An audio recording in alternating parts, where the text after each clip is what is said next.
my intuition, my feelings, my emotion, like none of it actually mattered. I had to have facts to back it up for interactions with my dad or my brother. So I did the background check because I am a victim of narcissistic abuse who was never believed.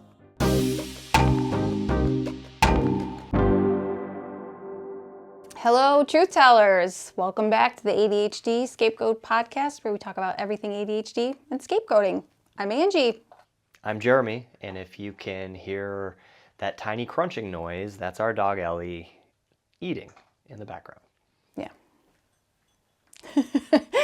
Today we're going to discuss number 5 on my list of why you were chosen as the scapegoat. And that is, you are seen as a threat. So if you haven't listened to episodes 1 through 4, go back and listen either before or after you listen to this one. And today is the final part of that series. Yay. We're there. Woohoo. So before I even get started, I was thinking about it after we finish our last one. Some of the, if people are listening and learning about this for the first time, or, I think there's always these natural thoughts of, well, they're your parents, they love you, or, they're your family, they're enabling comments, but they're also well-meaning, and they don't necessarily come from a bad place, but they just come from a place of not understanding, and also not necessarily reflecting on if I were to describe any of the situations I've described to anyone, and they weren't my family, which obviously there are instances of those, but no one would expect you to stay in a relationship or continue to, endure harm from someone else. And it's just like allowed because they're family, or you're supposed to let someone treat you like that. Like you would, if a stranger treated you the way that, examples I've given, you would be like, oh my God, don't talk to that person. That is not okay.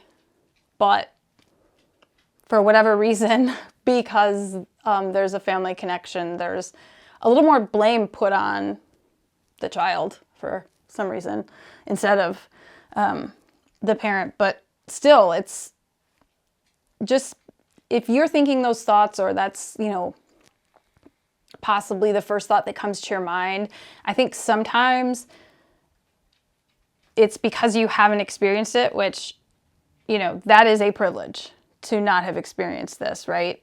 We've discussed that. Yep. Like, it's a good thing, but it's definitely a privilege. Absolutely. And it's something that, like, I don't wish that you received this harm so that you understand. I just want you to understand that it exists, and, maybe take into account each individual's experience before you judge without merit. Well Okay. said. So, number 5 on our list of why you're the scapegoat is you are seen as a threat. You're a threat in a narcissistic family, or to any abusive person, if you speak the truth, if you fight back, if you stand up for yourself. So when something doesn't make sense, we talked about my curiosity, I would ask questions, and then I'd be told I'm too nosy, mind my own business, nobody cares about what you're saying, stop talking. Like, these are like things that I've heard over and over. They're easy to rattle off. So I can't even tell you the amount of times I've been told to shut up or shut your mouth, like those phrases, often. So Not now. No. Not like this morning. No. Let's Not clarify. from him, for sure. But you're seen as a threat when you're speaking the truth around people who are living a lie, right? Being authentic to who you are around people who hide behind their shame. They're jealous of the fact that you can just live freely and authentically and not care how weird someone thinks you are. Like, there's a jealousy because they're not strong enough to do that. And you don't think it's strong. You're just like naturally allowing it. And you're not carrying any shame because you're not doing harm. Make sense? So caring about fostering a loving connection to others around people who are constantly trying to triangulate and manipulate is a threat. You trying to talk to other people, to have a connection, to understand around people who are trying to separate you so they can tell everyone a different version of the story so it works for them. That's a threat. Being happy around people who are miserable and can't do the work to allow themselves to be genuinely happy is a threat. Any other examples that you might have? Something? No, not off the top of my head. All right. Sorry. I put him on Thanks the for spot. thanks for putting me on the spot. Keep me on my toes. I don't want to phone this in. Right. Right. You know, Never. you call me out. I made a real ass of myself now. No. So we'll forgive him. So I came across this lady. I can't remember the first time I read one of her articles on Medium or something. I can't remember. But when I was in my deep dive research, I found Dr. Melissa Kalt. We'll put her information in the show notes, but it's K-A-L-T. Sorry, there's my dyslexia. She's a narcissistic abuse recovery expert. So I found her a while back, and she's just the way she explains everything so clearly, to allow yourself to become aware of the abuse, and also why it's so tricky to see it sometimes, based on your relationship dynamic, based on when you're in a family system and you rely on your parents, there's that, hierarchy, and you need them to survive, for a long time. And then there's also a relationship dynamic where it's siblings, or whether it's a romantic relationship or a teacher to a student, boss, coworker, whatever, all based on, whatever the relationship situation, it's tougher to see sometimes. If you've been friends with someone for a really long time, and then you grow up and you grow and you learn and you're like, oh, something's wrong here and I don't like this, I don't align. It's tough to open your eyes up to the reality of the situation. But she does a great YouTube video about how does a narcissist react when they can no longer control you, which we talked about in the last episode. And I had taken some notes on it. So I have a journal entry that I'm not going to read my whole journal entry, but I took some notes on kind of what she reveals. And she actually has this amazing manual that I purchased. It's called being able to see who is the narcissist and who's the narcissist victim, because of the way that they, do their smear campaign and they get ahead and they create this persona for you to make them seem like the victim and make them seem like you're harming them and they're projecting everything onto you. It can be hard for other people who aren't in it, or who maybe don't have skin in the game, to look at it and see clearly who actually is being harmed here. Because I think all of us kind of want to take what people are saying to us at face value, but there also has to be some discernment and understanding that trust is earned. So there has to be some sort of time given to that relationship in order to see patterns in behavior and things like that. And when you're kind of not giving that, just blindly taking someone's word as gospel, as they say, you're kind of setting yourself up to be duped. And so I've said it before, but a little skepticism and just discerning I'm not really sure, maybe I'll give this person a little more time, or maybe that feels just outright no, that's not.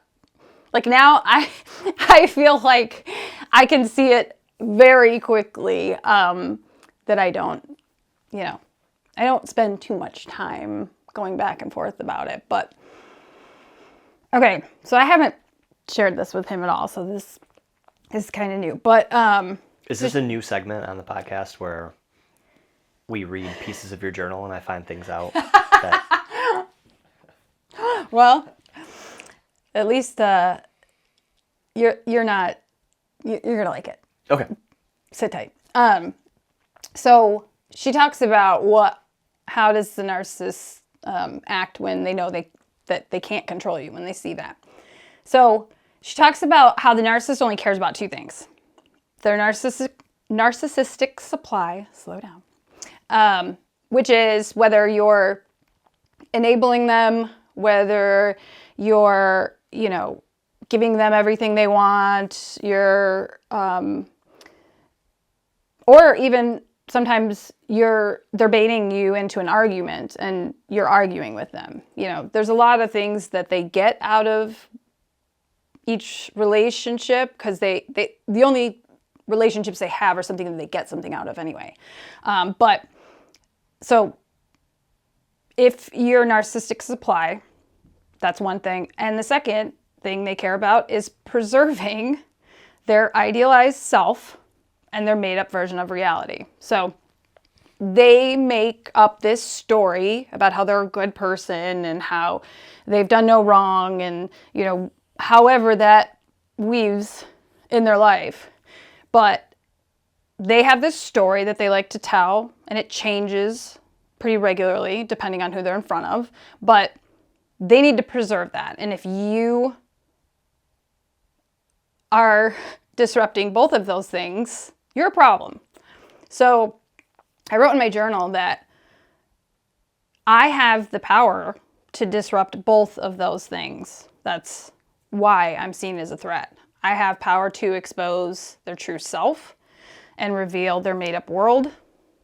The more that I know, the more truth that I've seen, the more people that I've talked to, the more dangerous I am. So in talking about my younger sister's relationship, he sees me as a threat that must be neutralized, and he's we'll share more about that later, but his game from the beginning, because he saw it fairly quickly, because I saw his problematic behavior very quickly. I called it out in support of my sister. He needed to destabilize, silence, and discredit me as quickly as possible. Because my sister the communication was cut off very quickly after. I had a FaceTime interaction where I called him out on his behavior. I don't know the ins and outs of, what he's been telling her or what message she's been getting, but I've also learned a lot about, the process of this behavior and the very common patterns and the things that go on. And just to see the way my sister was able to shift to his way of thinking. I think a lot of the check boxes of an abusive relationship are there. But it was also him needing to shut you off, neutralize, and silence was made much easier, right, by your dad and your older brother, right, because they're narcissists and they are perpetuating the lie of you being manipulative or a liar or dramatic or they're saying anything that you would bring up as a potential concern, right, was minimized immediately. It was squashed, right, which empowered your younger sister's now husband to, remove you from the situation or remove any credibility that you might have. It was just made that much easier by your dad and your older brother. Absolutely. And it's people who've done this their whole lives, which he obviously has, they're able to see these. I mean, he preyed on my sister. on her kindness and her empathy and all of her positive attributes. He preyed on her for them. And then also saw, in her feeling like she had this connection with this person, is sharing things about her family genuinely. And so he's learning about this dysfunctional family unit and how he can use that to his advantage, right? So, like you said, him being able to do that turned out to be pretty simple for him, because he had a whole flock of flying monkeys ready to go. He had a support system. Yeah, in the form of my own family. So if you haven't heard of flying monkeys, they're the people who are groomed by the narcissist to support the version of themselves that they're projecting to further harm their victims. So essentially, he has power and control over those narcissistic family members as well, because they're playing right into his hand. They're believing whatever he says. They have, oddly, no interest in discerning whether or not it's actually true, because I brought it up a bunch of times. And then they kind of go to these extreme lengths to spread his truth and like deliver my punishment and like shame me for trying to have a relationship with my sister, like continued contact with my sister. It's like really bizarre, but that's how it works. So he was able to use us, which that's what narcissists do, and abusive people. They use other people to get what they want, but that fed into getting him what he wanted. So I had reached out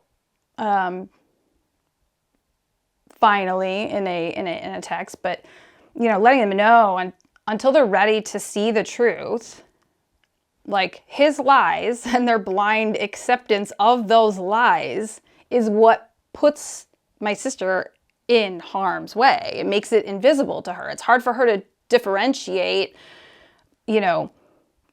is this toxic or is this not? Like, all she has is an example of a toxic relationship, right? And she's like very similar to my mom in the sense of making herself easygoing, like removing her own needs to, just to avoid conflict. And although I know sometimes that is a survival tactic that's absolutely necessary, I also, always tried to like empower her with like her worth and knowing how much, her saying that she doesn't like to be talked to like that, or she doesn't like it when, she sets a date at 7 p.m. and they don't show up until midnight. Like, that's not being high maintenance. Like, that's just showing someone that that's not okay, and you're not going to allow them to treat you like that. But she had a very hard time with conflict because she saw how much, when I stuck up for myself, how I was treated. And so, like, she's trying to protect herself from that harm, and she doesn't see the positive sides. If you're with a healthy person, how that doesn't exist, how you're actually able to openly communicate and have someone say, yeah, absolutely, you deserve to be treated, and I'm really sorry. I won't do that again. I will show up on time. I would never talk to you like that again. That was so wrong, and I never want to hurt you. Like, there are things that, with the right people, that doesn't exist. And unfortunately, we didn't have a good example of it. I was in a toxic relationship previously to ours. My older sister was as well. And just because it felt like familiar, it felt like it didn't feel good, but it felt familiar. It felt like, what we saw when we were kids. But unfortunately, I'm not going to read all of the journal entry, but there's a lot of things that were said that I did that I didn't do. There were also, like I said I think it was the last episode about like what my intentions were when no one talked to me. And, knowing that they're just taking this stranger who my sister met on the internet, who has, because I did a background check, after, again, my curiosity, no one giving me answers, something felt really off. And I reached out to the people that I thought would be supportive, like my older brother and my mother, and tried to, ask for support and, reaching out to her and like trying to understand. And I also reached out to my older sister. She's the first one I reached out to. And then my younger brother as well. But they were actually supportive and wanted to listen, and also, opened up to, just living in reality, basically. But it's, I guess I'm getting off track. Line me back up. That happens with ADHD. Well, it was very easy to identify an abusive pattern, right? I mean, you heard abusive language, right? And then you received abusive texts and messages. You heard the spread of misinformation, and then because you acted on your instinct, acted on your intuition, and said, the signs that, like the clear red flags that I'm seeing are not adding up, and then did a background check, the report, like what this person did in his past was completely dismissed, and you were scapegoated and blamed for even doing a background check. Mm-hmm. Even though it revealed heinous an abusive, yep, someone with an abusive past, that didn't matter. And I'm all for, if someone had an abusive past and they've done a lot of work on themselves and they've grown and they've changed and they're doing better, I'm all for that. But seeing that I'm being cut out, there are things being said about me that aren't true, no one's asking my side of the story or what actually happened, and there seems to be like growing separation. It seems like someone who's trying to isolate her from people who will call out this behavior, which is me first, right? So if that's someone they did harm in the past, but they've changed and they're a good person now, they're doing these things, then they would be open to having conversations or answering questions or trying to get to know her family to really understand who she is. And so I didn't look at, oh God, I was hoping that background check was going to be green, and it was very, very red. But it was like, he's not being honest with her about what's on that background check. He knows that I did a background check, so he needs to keep her away from me, or else she'll have information to make a choice for herself. Really is what that is. Right. And that was facilitated by your family, right, because you were never allowed to be close with one another, because as siblings, you could then form a unit that could call out your dad's abusive behavior. So that dynamic was already in place. You weren't allowed to have a lot of close friends, so there weren't people who would believe you even if you told them. And so it was very easy to scapegoat you, shut you out, and be done with you. Right. And I talked about this in the second episode, like being highly sensitive. And, you know, when I reached out to my older brother about my concerns, after I talked with my older sister about it, and she was like, don't talk to him about it. She warned me.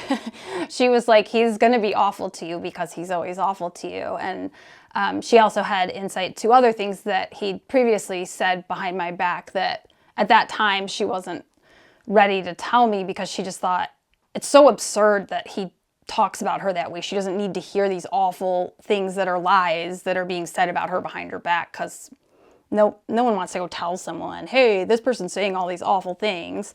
You know, she was trying to protect me, but she now knows that, like, that was kind of, you know, in that moment, that was the wrong choice. But I understand why she was doing it, because it's harmful, it's hurtful. She also saw what I saw to my face, what I was told to my face, how harmful that was. Like, you don't need to add on all the stuff that's going on behind my back. It's a lot. So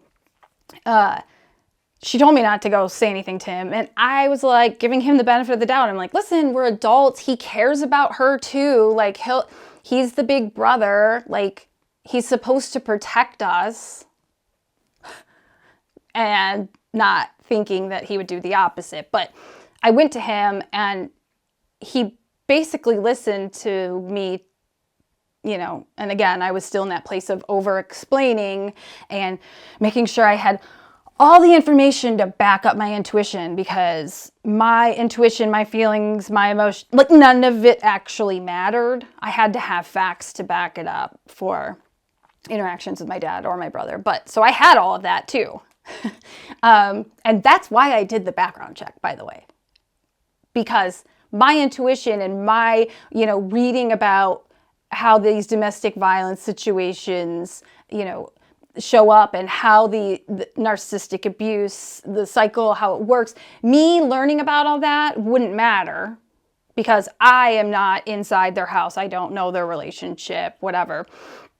So I actually needed some information to back up these things that I had learned and the things my intuition was telling me. So I did the background check because I am a victim of narcissistic abuse who was never believed. So the background check was facts on paper that they can't deny, right? So taking that to him, he belittled me, he yelled at me. You were there while he was on the phone with me. At points screaming at me to, like, I'm being selfish. If she never wants to talk to me, she doesn't have to. I'm bored. And, like, the dynamic of mine and my younger sister's relationship, we talked all the time. She had really close relationships with my kids. And, like even though she had moved down south, it was like, okay, we still talked every day or every other day, even if it was just like a text or whatever. And we talked often. So that was just the nature of our relationship. Well, my older brother doesn't have that with any of us, because he closes us off. He uses us when he needs us. And so I always knew he was kind of like that, but I kind of gave him the benefit of the doubt. And I was like, this is really serious. Like, she's, like, slowly being isolated. I'm the first one to speak out, and I'm seeing this pattern ramp up, right? Like, we need to step in as a family unit to let her know her worth and let her know before this gets out of hand. And, you know, so I made the mistake of going to him. One, I own that. But I also made the mistake of phrasing it like, you need to step in and do something. And I said it like that, meaning, like, just do something instead of arguing with me about, like, what you think, I'm being selfish, whatever. Like, put that aside and, like, step in and talk to her, reach out to her, like, try to find out more information so that we can all support her, because I'm being shut out. And instead, that was, you know, I probably didn't phrase it perfectly, which of course is going to be criticized, but that doesn't matter. Like my intention was always to just make sure she's okay, because I've never dealt with a situation, you know, that she's in. And it was scary, and she's thousands of miles away. And you know, just knowing what that could lead to, I didn't want that. So anyway, when you're seen as a threat, you're either smeared and removed, or just removed, right? I think the part that always sticks with me that still is just like, if you don't like me or if you think I'm a problem, just leave me alone. But the fact that I do speak the truth and I do share, and I'm okay that I've made mistakes and I'm not perfect, and, you know, there are things that I would do differently now, absolutely, especially in my relationship with my younger sister. But I thought that, you know, I thought that she at least understood who I was enough to not allow someone else to convince her I was something that I was the total opposite. But, you know, as the pattern went on, my older sister was having conversations and even went to visit, and like, then she stuck up for me because horrible things were being said to her about me. And she was like, finally, like, enough is enough. You can't keep saying, like, spreading these lies and saying these things about her. They're not true. Then she got cut out. Because she was a threat. Because now she's a threat. Because he sees she's standing up for it. She's no longer allowing him to just say whatever he wants. And, you know, even if she didn't believe it ever, she was allowing it, right? So the second she stood up and said, you're not allowed to do this because it's not okay. Not only is it harmful, but it's a lie and it's not okay. So then younger brother does the same thing. He's not only cut out, but his life is threatened, right? To our older brother. So like, when people standing up for other people's rights is seen as a threat, the person that is threatened is doing harm, period. And in a narcissist's mind, where they're only using people to get what they want, anyone who doesn't conform and give them what they want is a threat. So they will spread lies far and wide. I mean, I have examples, and we'll share more as, you know, the podcast goes on, about my sister's partner, you know, examples from my dad that, you know, finding out in ways where I obviously was a threat. But also, like, my older brother, like, who I went to thinking, you know, he would help, he would bring us together. And, you know, after the three of us, me, my older sister, and younger brother were cut out, there's like a deep betrayal from our older brother after having a conversation with us. And I think when you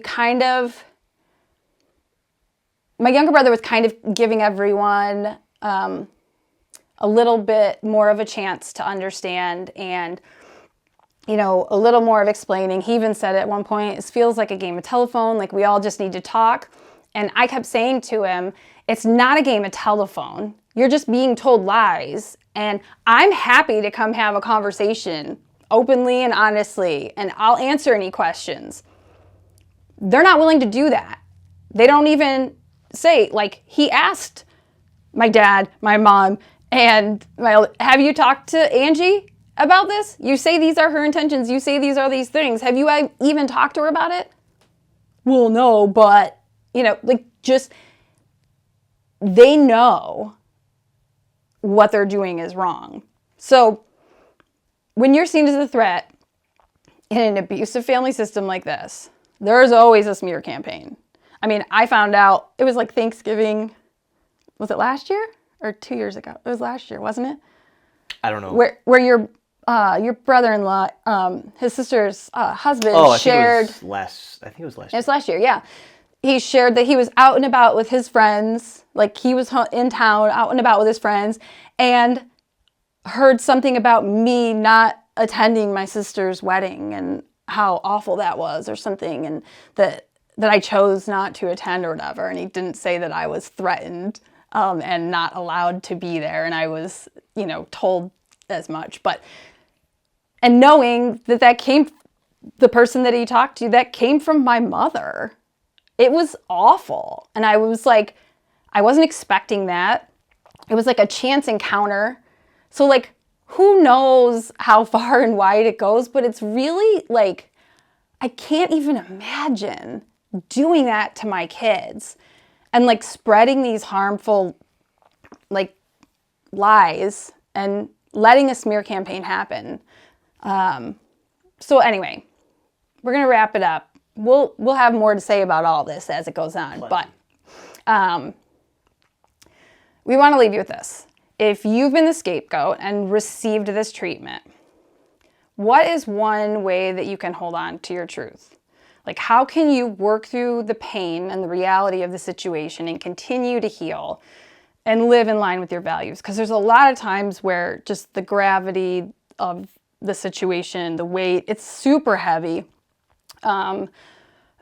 It definitely goes in waves, but what I try to do is I do like a role-playing activity, and we've even done it in certain situations where, like, if this happens, I will, fill in the blank. So running scenarios, if I run into this person, or if this happens, or if this is said, and at this point, we could probably write exactly what's going to be said verbatim, but that's a whole other, that's a whole other topic. But yeah, but you write out these scenarios, and it's not like thinking the worst but making sure your nervous system is prepared, because setting yourself up with like we'll just see what happens is what allows your emotions to come out in a way that doesn't align with your values. And it allows them to overpower you. And when you run these role plays, you empower yourself. Like, if A happens, this is how I'm going to respond. If B happens, this is how I'm going to respond. If C happens, this is how I'll respond. And just to kind of, I guess there's a worst case scenario, there's a best case scenario, and there's like little, hey, maybes in the middle, right? And just kind of talk that out with someone like we've done together. It's been very helpful. Right. I mean, I have anxiety. It's helped me be less anxious in situations. It's helped me respond in ways that I'm proud of after the situation happens. Right, that's the and worst. We walk away with it and say, if we hadn't talked about this, I probably would have done X, and I didn't do that, and I feel really good about it. And you even said, like, other times I've done this and been like, oh man, why did I do that? Oh yeah, I've walked away with regret instead of because it surprised you and right. You were thrown. I wasn't prepared. Right. And I know it's like a lot of these like nonstop thoughts in an ADHD brain, but it's also something, I think it's a really good practice, and I think it's helped me work through things. And I talked about my triggers before, and that's part of it, just recognizing like when you're kind of maybe a situation, especially with holidays happening this time of year, it's like, okay, what if this happens? And there's a lot of situations that people deal with. So try it. Try to run some scenarios and give yourself those boundaries of, if A, I will do this. And see how it works. Just try it out. See if you feel better. See if you feel empowered. See if you hold to your morals and values, and see if your nervous system is less affected by this abuse. Just give it a try.